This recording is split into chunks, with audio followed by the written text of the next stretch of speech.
High everyone, welcome to our Pathways Academy. আজকে আমি তোমাদের ক্লাস 11 এর এডুকেশন চ্যাপ্টার পড়াবো, পার্ট এ, সেমিস্টার 1 এর।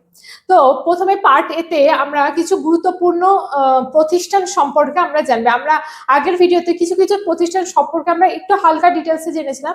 আজকে সেগুলো প্রপার জানবো যে কোনটা কি, কিসের জন্য কি কাজ হয়। তাহলে চলো দেখে নি, শুরু করি যে আমাদের কি প্রতিষ্ঠান কোন কাজে লাগে। আমরা তো অনেক নাম শুনেছি প্রত্যেকটা প্রতিষ্ঠানের, যে আমাদের এই যে স্কুলের বই আসে, আমরা যে পড়াশোনা করি স্কুলে সেটা কিভাবে চলে, এই যে আমরা এরপরে ক্লাস 11-12 এর পরে যে আমরা কলেজে যাব, কলেজটা কিভাবে চলছে, কলেজের বই সিলেবাস কারা তৈরি করছে, এই পুরোটা সম্পর্কে আমরা একটা ধারণা জানবো। আচ্ছা, প্রথমে বলি যে এই যে প্রতিষ্ঠানগুলো আছে, কি কি প্রতিষ্ঠান আছে, তাহলে তার আগে একটু বলি যে এই যে প্রতিষ্ঠানগুলো আছে, যেমন এনসিইআরটি, এসসিইআরটি, ডিআইটি, ইউজিসি, হ্যাঁ, এনসিটিই, এই যে প্রতিষ্ঠানগুলো আছে, যে তোমরা তো এডুকেশন পড়ছো, তোমরা তো জানছো যে এই রকম কিছু প্রতিষ্ঠান আমাদের আছে যেগুলো আমাদের কাজ করায়, স্কুলকে, ইউনিভার্সিটিকে, তারপরে হচ্ছে কলেজকে, এগুলো কাজ করায়। তো এরা কি কাজ করে, এদের কাজটা কি, বা এরা গুরুত্বপূর্ণ কেন? তো প্রথমে আগে দেখি যে দেখো যে আমাদের দেশে যে শিক্ষা ব্যবস্থাটা রয়েছে সেটাকে সুন্দরভাবে পরিচালনা করার জন্য বিভিন্ন প্রতিষ্ঠান কাজ করে। এদের কাজগুলো কি? প্রথমত কারোর কাজ হচ্ছে, কোনো প্রতিষ্ঠানের কাজ হচ্ছে বই তৈরি করা, কোনো প্রতিষ্ঠানের কাজ হচ্ছে শিক্ষক প্রশিক্ষণ দেওয়া। শিক্ষক প্রশিক্ষণ মানে বিএড, ডিএড, এই যে কলেজগুলো আছে যে শিক্ষকের প্রশিক্ষণ দিচ্ছে যে কিভাবে তোমরা পড়াবে, এই যে এই শিক্ষাটা দেওয়া হচ্ছে। তো এই শিক্ষক প্রশিক্ষণ দেওয়া, কলেজ ও বিশ্ববিদ্যালয় পরিচালনা করতে সাহায্য করে। একটা ইউনিভার্সিটির আন্ডারে কতগুলো কলেজ হতে পারে, ধরে নিচ্ছি কল্যাণী ইউনিভার্সিটি, আমরা সব প্রত্যেকে নাম জানি, কল্যাণী ইউনিভার্সিটি, কলকাতা ইউনিভার্সিটি, তারপরে যাদবপুর বিশ্ববিদ্যালয়, তাই না, এই অনেকগুলো, প্রেসিডেন্সি ইউনিভার্সিটি, অনেকগুলো জানি। তো এই যে ইউনিভার্সিটি গুলো আছে, এই ইউনিভার্সিটি গুলোর আন্ডারে প্রচুর কলেজ আছে। আমি যদি ধরে নিই যে কল্যাণী ইউনিভার্সিটি, কল্যাণী ইউনিভার্সিটির মধ্যে পুরো নদিয়া এবং মুর্শিদাবাদ, পুরো এই গোটা ডিস্ট্রিক্টে যতগুলো কলেজ আছে সব কলেজ কিন্তু এই ইউনিভার্সিটির আন্ডারে পড়ে। তাহলে এই ইউনিভার্সিটিটা কিভাবে এতগুলো কলেজকে পরিচালনা করছে, বা এই ইউনিভার্সিটিকে কে পরিচালনা করছে, এদেরকে কে অর্ডার দিচ্ছে, এইগুলো সম্পর্কে আমরা একটু জানবো। তারপরে হচ্ছে শিক্ষার মান উন্নত করা। প্রথমে এই যে ক্লাস 11-12-এ তোমাদের এখন সেমিস্টার শুরু হয়েছে, আগে কি ছিল? আগে ছিল না। আমরা যখন পড়াশোনা করেছি তখন কলেজে, ক্লাস 11-এ ছিল যে আমরা ক্লাস 10 থেকে বোর্ডস দিয়ে 11-এ উঠলাম, যে সারা বছর পড়লাম, পড়ার পর লাস্টে গিয়ে ক্লাস 12-এর সাথে, মানে এইচএস এর সাথে আমাদের ফাইনাল পরীক্ষা দেওয়া হতো।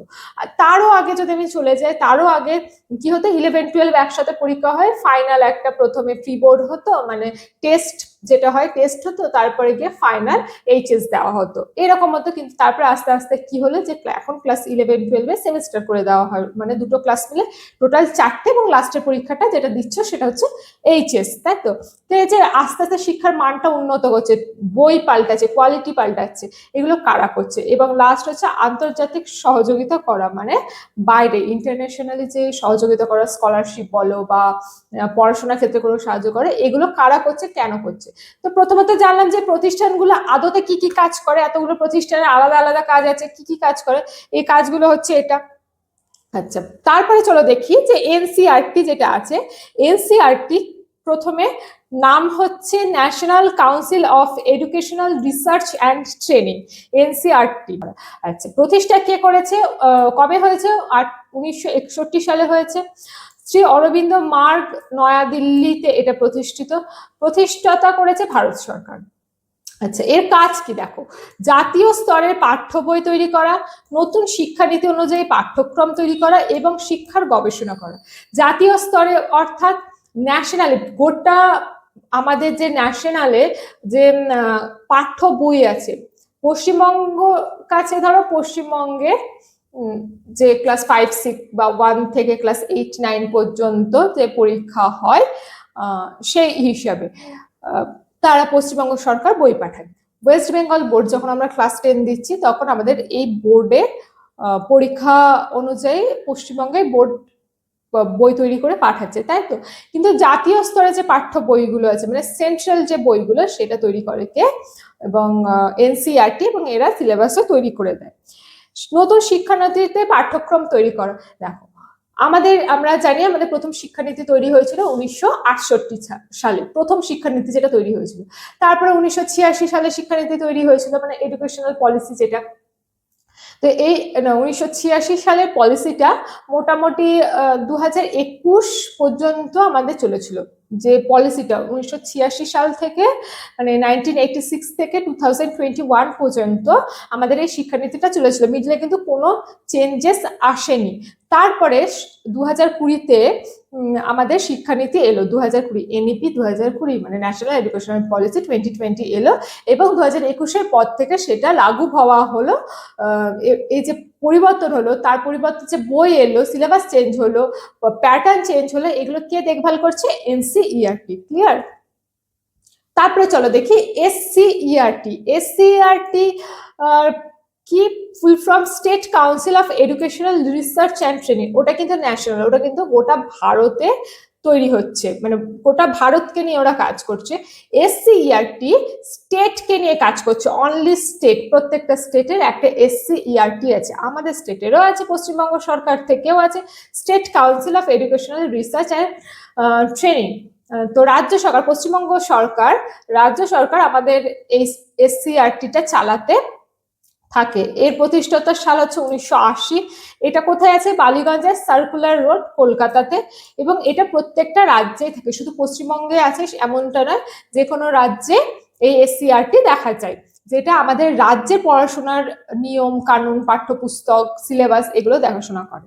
দেখো কাজ কি আছে? রাজ্যের পাঠ্যক্রম তৈরি করা, মানে বললাম সিলেবাস তৈরি করা, শিক্ষক প্রশিক্ষণ দেওয়া, মানে কিভাবে শিক্ষকরা চাকরি পাবে, কিভাবে শিক্ষকরা পড়াবে, স্কুলে পড়বে, তাদের তো একটা নির্দিষ্ট প্রশিক্ষণ দরকার, তাদের তো একটা শিক্ষা দরকার, যে কিভাবে বোর্ড ওয়ার্ক করবে, কিভাবে ছাত্রদের সাথে কথা বলবে, কিভাবে ক্লাসরুম ম্যানেজ করবে, তার জন্য এসসিইআরটি কাজ করে। রাজ্যের স্কুলগুলোর শিক্ষার উন্নয়ন করে। এসসিইআরটির কাজ হলো প্রত্যেকটা রাজ্যে যতগুলো স্কুল আছে তার মান, তার কোয়ালিটি, প্রত্যেকটা কিন্তু পড়া থেকে আরম্ভ করে সবকিছুর কোয়ালিটি চেক করা এবং সেটা ডেভেলপ করা। আচ্ছা, নেক্সট চলো আছে ডিআইইটি, ডায়েট। এটার কি? District institute of education and training. দেখো প্রথমে ন্যাশনাল গেল, তারপরে স্টেটে এলো, মানে প্রথমে ভারত সরকার পুরোটা দেখছে, সেখান থেকে একটা রাজ্যতে এলো, পশ্চিমবঙ্গ ধরে নাও, একটা রাজ্যতে, পশ্চিমবঙ্গতে কাজ করছে এসসিইআরটি। এবার পশ্চিমবঙ্গ থেকে চলে আসছে ডিআইইটি, ডায়েট, মানে এক একটা জেলা কিভাবে কাজ করছে, জেলাকে কিভাবে কাজ করাচ্ছে, district institute of education and training কিন্তু কাজ করাচ্ছে। দেখো 1986 সালে জাতীয় শিক্ষানীতি সুপারিশের ভিত্তিতে 1988 সাল থেকে দেশ জুড়ে ধাপে ধাপে জেলায় ডায়েট স্থাপন করা হয়। প্রথম ডায়েটটি 1988 সালে তামিলনাড়ু রাজ্যে প্রতিষ্ঠিত হয়েছিল, জেলা স্তরের প্রতিষ্ঠান এটা। তো প্রথমে তামিলনাড়ু রাজ্যে এই রাজ্যের একটা জেলাতে এই ডায়েটটি প্রথম 1988 সালে প্রতিষ্ঠা হয়েছিল, শুরু করা হয়েছিল। দেখো এসসিইআরটিটা তো রাজ্যকে নিয়ে কাজ করছে, এবার প্রত্যেকটা রাজ্যে বা একটা রাজ্যে, আমি ধরো এসসিইআরটিতে কাজ করি, এবার আমার পক্ষে তো সম্ভব নয়, আমার রাজ্যে, আমি পশ্চিমবঙ্গে থাকি, আমার 23টা জেলা আছে, এবার প্রত্যেকটা 23টা জেলায় কতগুলো স্কুল থাকতে পারবে, প্রাইমারি আপার প্রাইমারি মিলিয়ে, হাই স্কুল মিলে কতগুলো স্কুল থাকতে পারবে আমার ধারণার বাইরে, তাই না? এত বড় স্কুলে গিয়ে আমি যদি আমি আমার টিম যদি পার্সোনালি গিয়ে ভিজিট করি সেটাও সম্ভব না, তাহলে আমি একজনকে দায়িত্ব দিলাম, সেটা হচ্ছে ডায়েট।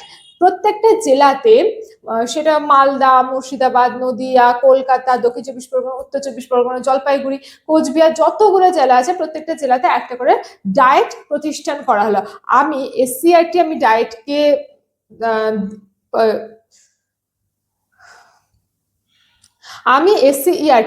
ডায়েটকে বলবো যে তুমি এটা করো, তুমি এই পাঠ্য বইটা নাও, আমি এই সিলেবাসটা করলাম, এটা তুমি প্রত্যেকটা স্কুলে সার্কুল করে দাও, তেমনি ডায়েট সেই মতো, সেই আদর্শ অনুসারে সেই কাজটা করবে।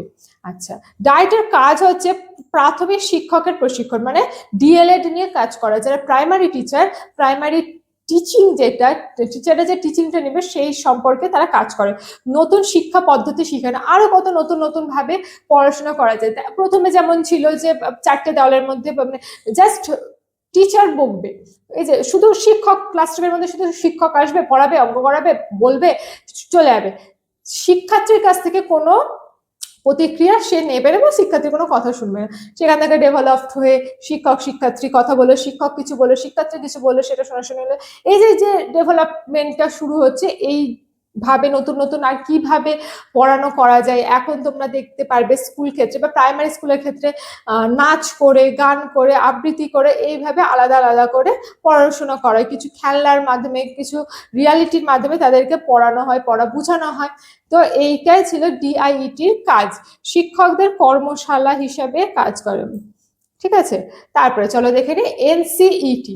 এনসিইটি অর্থাৎ national council for teacher education. এটা কিন্তু কোনো স্কুল, কোনো কলেজকে নিয়ে কাজ করে না, এটা টিচারকে নিয়ে কাজ করে, শিক্ষকদেরকে নিয়ে কাজ করে।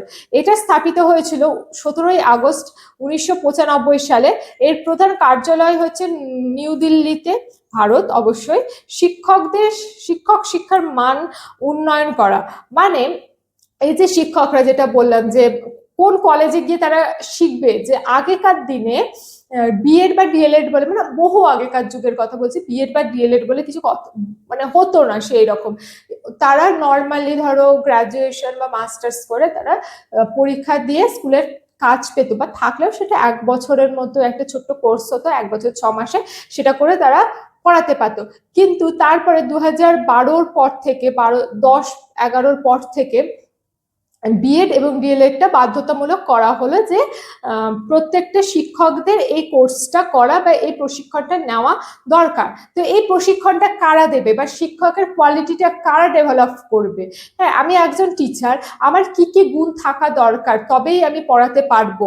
এই গুণগুলো বা এই যে তোমার হচ্ছে সৃজনশীলতা, যেমন ক্রিয়েটিভিটি, আমার মধ্যে আর কি ক্রিয়েটিভিটি আছে যার মাধ্যমে আমি তোমাদেরকে আরো ইন্টারেস্টিং করে পড়াতে পারবো। হ্যাঁ, একটা ক্লাসের মধ্যে আমি কিভাবে ক্লাসটা জমজমাট করে রাখতে পারবো, কিভাবে প্রত্যেকটা স্টুডেন্ট আমার দিকে আকর্ষিত হয়ে আমার পড়াটা শুনবে। তো এই যে পুরো কনসেপ্টটা, এটা শেখানো হয় বিএড বা ডিএলএড কোর্সে। তো এই যে বিএড বা ডিএলএড যে কলেজগুলো, তো এইগুলোতে এনসিইটি এগুলোই প্রদান করে যে কিভাবে তারা শিক্ষকের মানকে, শিক্ষার পদ্ধতিকে আরো উন্নতভাবে করে তুলবে। হ্যাঁ, তো এই দুটো হচ্ছে তার কাজ। তারপরে আসছি ইউজিসিতে। UGC, university grant commission. UGC একমাত্র ইউনিভার্সিটিকে নিয়ে কাজ করে। ঠিক আছে, যে আমাদের বললাম পশ্চিমবঙ্গে যতগুলো ইউনিভার্সিটি আছে, কল্যাণী হোক, প্রেসিডেন্সি হোক, ক্যালকাটা হোক, যাদবপুর হোক, বা তোমার হচ্ছে ওয়েস্ট বেঙ্গল স্টেট ইউনিভার্সিটি হোক, যে কোনো ইউনিভার্সিটি আমাদেরকে কন্ডাক্ট করে ইউজিসি। ইউজিসির কথা মতো প্রত্যেকটা ইউনিভার্সিটিতে কাজ হয়। তো এ কি করে, বিশ্ববিদ্যালয়কে সাহায্য করে।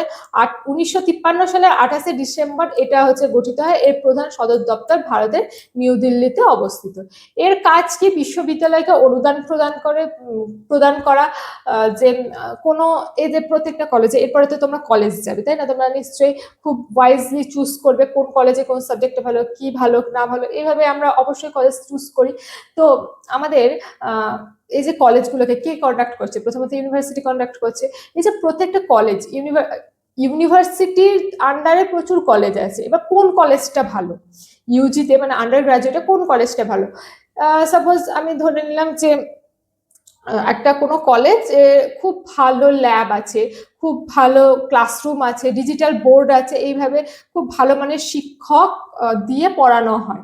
আর একটা কলেজ ধরে নিলাম যে নর্মাল, যেমন স্কুলের বিল্ডিং হয় ওরকম স্কুল বিল্ডিং, সেখানেও টিচারও খুব কম, জাস্ট নর্মাল চক বোর্ডে লিখে পড়ানো হয়। তাহলে তুমি কোনটা প্রেফার করবে? অবশ্যই যার ক্যাম্পাস ভালো, যার ফ্যাকাল্টি ভালো, যে ক্লাসরুম ভালো।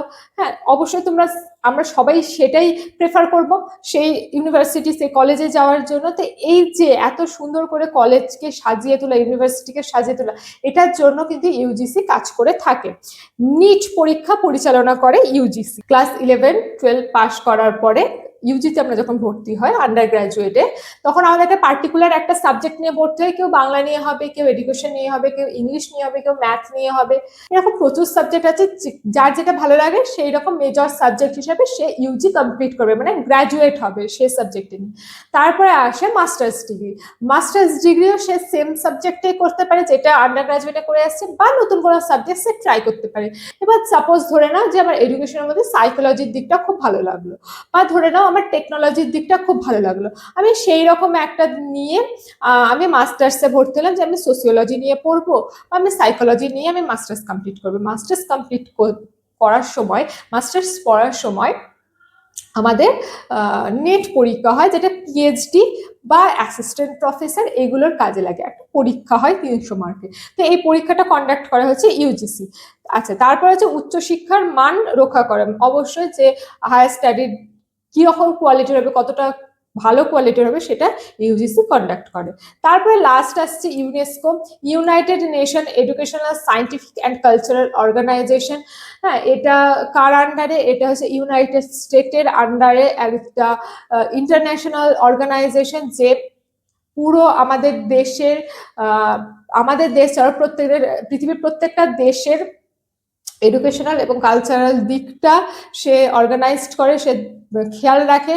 এর প্রধান সদর দপ্তর হচ্ছে ফ্রান্সের প্যারিস, এবং এটি 1945 সালে 16 নভেম্বর আনুষ্ঠানিকভাবে প্রতিষ্ঠিত করা হয়। যখন দ্বিতীয় বিশ্বযুদ্ধ শেষ হলো, দ্বিতীয় বিশ্বযুদ্ধের পরে এই ইউনাইটেড স্টেট মানে জাতিসংঘ এই ইউনেস্কো বা united nation educational scientific and cultural অর্গানাইজেশনটা স্থাপিত করা হয় বিশ্বের প্রতিটা দেশের এডুকেশন এবং কালচারাল দিকটি দেখার জন্য।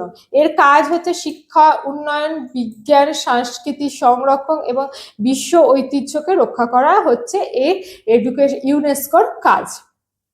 তাহলে এই যে আমরা 5-6টা মতো যে সংস্থাগুলো, অর্গানাইজেশনগুলো পড়লাম, তাহলে নিশ্চয়ই তোমাদের কিছু ধারণা এসে গেছে কার কাজ কোনটা, কিভাবে কাজ করে, কে কোনটাতে কাজ করে। ছোট ছোট কোশ্চেন এলে বা একটু বড় করে এলে অবশ্যই এই ইনফর্মগুলো দিয়ে তোমরা একটা উত্তর লিখতে পারবে। কোনো টপিকে যদি কোনো অসুবিধা লেগে থাকে, যে এই টপিকটা বুঝতে পারছি না, অবশ্যই আমাদেরকে কমেন্টে জানাবে, আমি আবার বোঝাবো, তোমাদেরকে কোনো অসুবিধা নেই।